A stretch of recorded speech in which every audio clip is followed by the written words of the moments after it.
So there are some situations, and I'm not saying this will apply directly to you. And let me make this very clear if you haven't caught on to it yet. This is for men and women, because this toxic behavior can be seen in men and women. These aren't just men behaving in these ways. There are women with poor communication, and there are women with disrespectful language, and as well as the third thing I will mention in a few. However, let's get to it. Again, men and women engage in disrespectful language. And when you see that, that needs to be nipped in the bud, because the reality is this. It is very unlikely for this person who is speaking disrespectfully to you today is going to magically respect you later, especially if you don't nip it in the bud.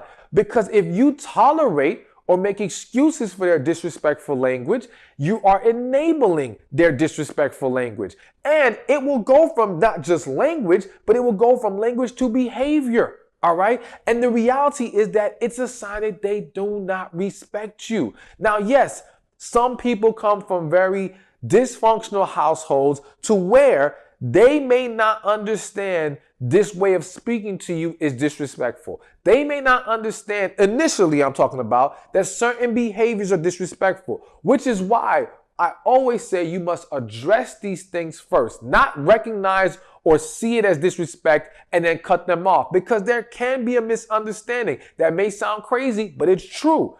However, if they're serious about you, if they're trying to have a healthy relationship with you, when you address the disrespect and you let them know it's a problem, and you don't do it by disrespecting them in return, because if you attack them in return, they're going to get defensive. You're not going to get anywhere with that situation. If you address the disrespect in a calm, loving manner, yes, you got to be the bigger person at that moment, all right?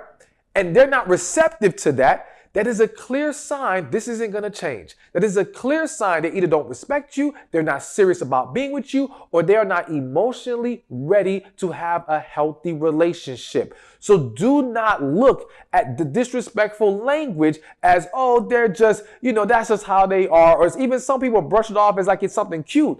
And it's not.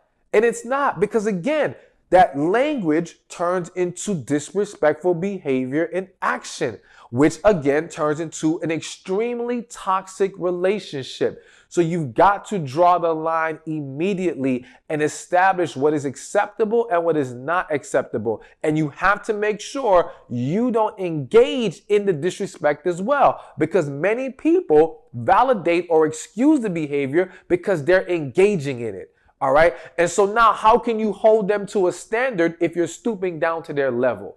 That's not going to work. You have to keep the high road and they have to meet you up there. And if they're not going to, get rid of them. Plain and simple. Hey, thank you for watching this video. Be sure to check this one out right here, and I'll see you there. Now listen, I can't tell you how many women I have coached and counseled who complain about not being able to talk to their partner, all right? And not in the sense of